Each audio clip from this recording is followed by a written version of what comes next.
Telugu Desam party వాళ్ళు దాదాపుగా ఆలూరు నియోజకవర్గంలో గెలిచి ఇప్పటికి 30 ఏళ్ళు దాటిపోయింది నాకు తెలిసి. వాళ్లకు గతి లేదు. ఆ ఆలూరు నియోజకవర్గంలో గెలిచే ప్రసక్తి లేదు.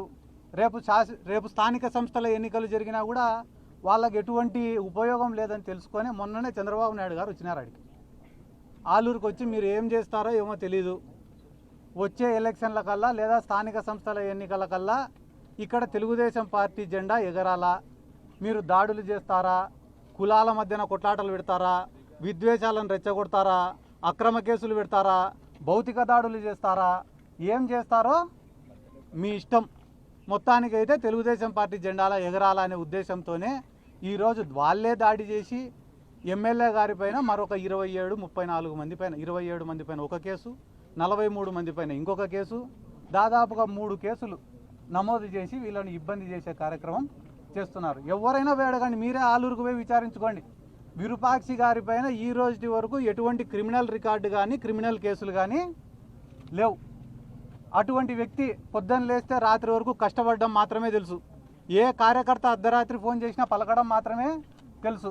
ఆయన ఎమ్మెల్యే కాకముందు నుంచి కూడా పార్టీ కార్యక్రమాలైనా ప్రభుత్వంతో ఏదైనా పని చేపించాలన్నా అహర్నిశలు కష్టపడుతున్నాడని ఒక మంచి పేరుంది. కాబట్టి 164 సీట్లు తెలుగుదేశం వాళ్ళు కూటమి వాళ్ళు గెలిచినప్పటికీ కూడా ఆలూరు నియోజకవర్గంలో విరూపాక్షి గారు ఎమ్మెల్యేగా గెలిచినారు.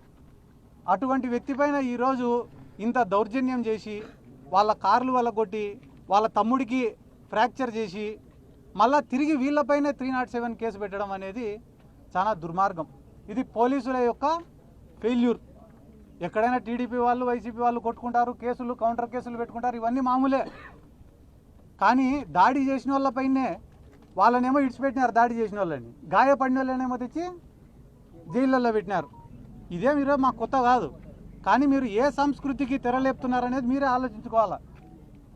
ఎందుకంటే రేపు వైఎస్ఆర్ కాంగ్రెస్ పార్టీ అధికారంలోకి వచ్చిన తర్వాత మేము సైలెంట్గానే ఉండొచ్చు, కానీ గాయపడినవాడు, దెబ్బతిన్నవాడు, అవమానం పొందినవాడు మర్చిపోతాడా?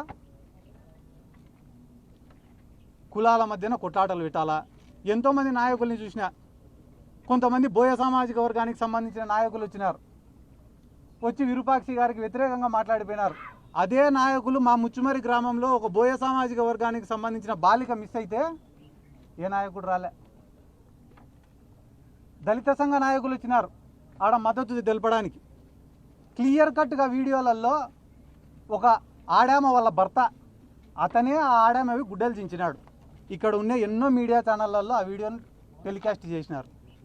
గుడ్డలు చించుకునేది వాళ్ళే, గుడ్డలు చింపినేది భర్తనే, కానీ కేసు కట్టింది ఎమ్మెల్యే బట్టలు చించినాడని కట్టినారు. ఇంతకన్నా నీచమా రాజకీయాలలో?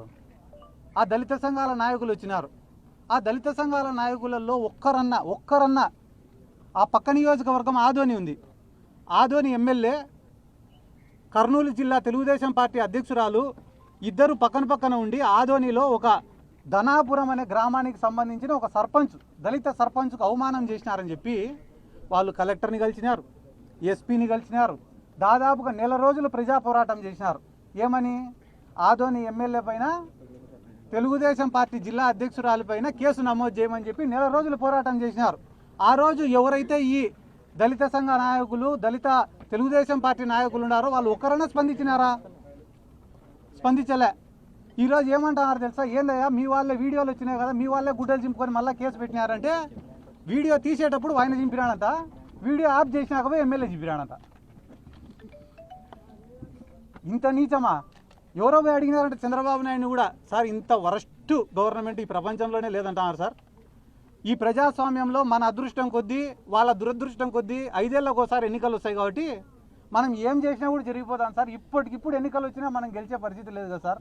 మీ దగ్గర ఏమైనా సూత్రం ఉందా సార్ రాజకీయాల్లో పైకి రావాలంటారంటే? గవర్నమెంట్ లేనప్పుడు చేస్తామని చెప్పాలంట, గవర్నమెంట్ వచ్చిన వెంటనే చేసేసినామని చెప్పాలంట.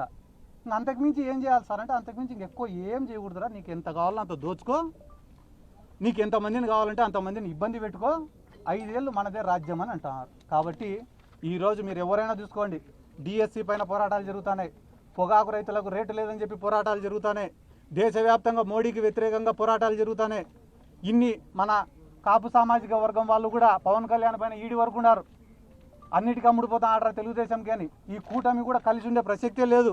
వాళ్ళు కలిసి ఉన్నా కూడా వాళ్ళు బాగుపడే ప్రసక్తే లేదు.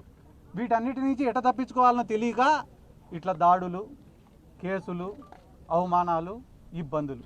వాళ్ళు ఒకటి గమనించాల్సిన విషయం ఏమరా అంటే, వైఎస్ఆర్ కాంగ్రెస్ పార్టీని ఇబ్బంది పెడుతున్నామని అనుకుంటున్న క్రమంలో వాళ్ళు వైఎస్ఆర్ కాంగ్రెస్ పార్టీని ఇడిచిపెట్టి సామాన్యులను కూడా ఇబ్బంది పెడుతున్నారు.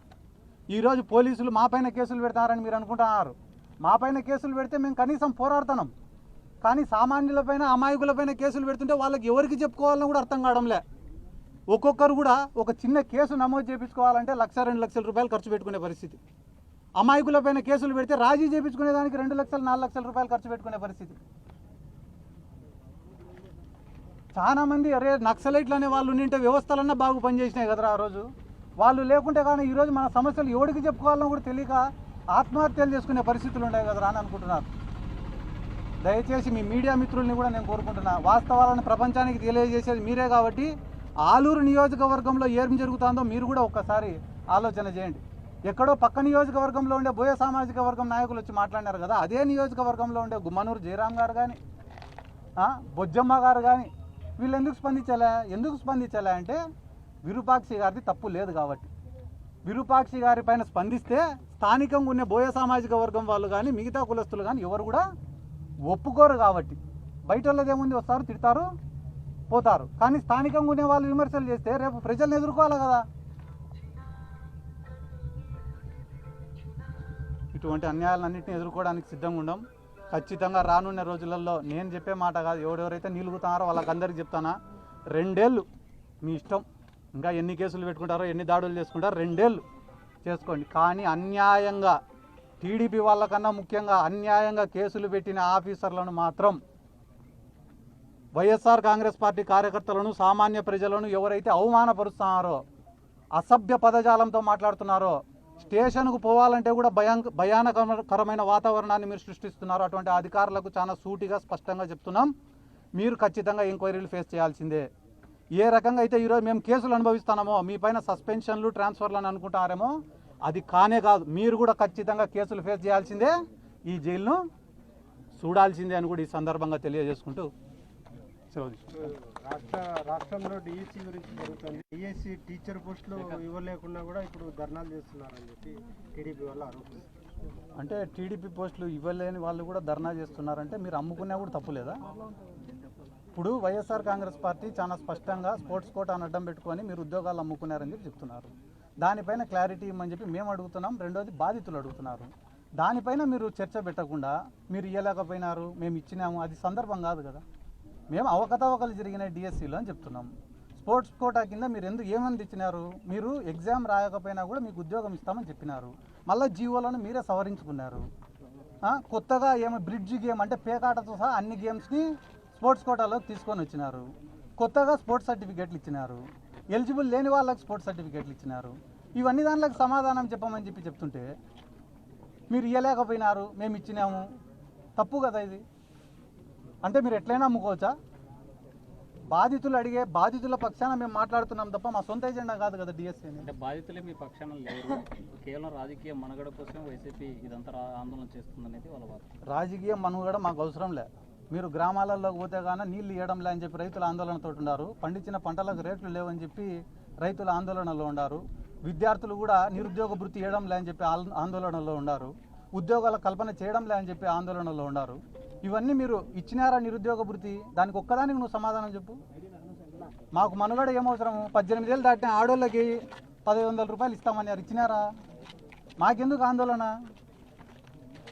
మీరు ఒక ప్రాజెక్టు పేరు తీసుకున్నా, ఒక స్కీమ్ పేరు తీసుకున్నా, ఒకటి వైఎస్ రాజశేఖర రెడ్డి గారన్నా గుర్తుకు రావాలా, లేదా జగన్మోహన్ రెడ్డి గారన్నా గుర్తుకు రావాలా, లేదా అప్పట్లో ఎన్టీ రామారావు గారన్నా గుర్తుకు రావాలా? ఇప్పుడు చంద్రబాబు నాయుడు పేరు చెప్తే ఏం గుర్తొస్తుంది? స్కాములు తప్ప.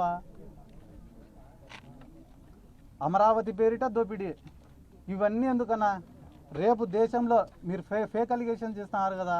భోగాపురం ఎయిర్పోర్ట్ మేమే కట్టినామంటాడు కదా చంద్రబాబు నాయుడు. ఇది ఫాస్ట్ జనరేషన్. ఈ జనరేషన్లో యూట్యూబ్, ఫేస్బుక్, ఇన్స్టాగ్రాము ప్రతి దాంట్లో సబ్జెక్ట్ గ్యాదర్ చేయడంలో, నాలెడ్జ్ సంపాదించడంలో ఈ జనరేషన్ చాలా స్పీడ్లో ఉంది. ఎవరు పని చేసినారు, ఎవరు పని చేయలే, ఎవరు మాటలు చెప్పినారు, ఎవరు అబద్ధాలు చెప్పినారు, ఎవరు దౌర్జన్యం చేసినారు, ఎవరు మంచి చేసినారు అని తెలుసుకోలేని మూర్ఖపు పరిస్థితుల్లో ఈ జనరేషన్ అయితే లేదు. కాబట్టి లోకేష్, చంద్రబాబు నాయుడు, పవన్ కళ్యాణ్ వీళ్ళు చేస్తున్నటువంటి తప్పుడు ఆరోపణలను కనుక్కోలేని పరిస్థితుల్లో ఈ రాష్ట్ర ప్రజలైతే లేరు. మనమేమన్నా మూర్ఖులం కావచ్చు, కానీ రాష్ట్ర ప్రజలైతే ఈ జనరేషన్ అయితే అస్సలు కాదు. అంటే ఆల్రెడీ టైం డేట్ ఫిక్స్ అయింది, నేను చర్చకు సిద్ధము అని చెప్పేసి లోకేష్ సవాల్ విసురుతే జగన్ పారిపోతున్నాడు, రావడం లేదనేది లోకేష్ పేర్ని నాని గారు చాలా స్పష్టంగా ఇచ్చినారు, మీరు చూసినారో లేదో.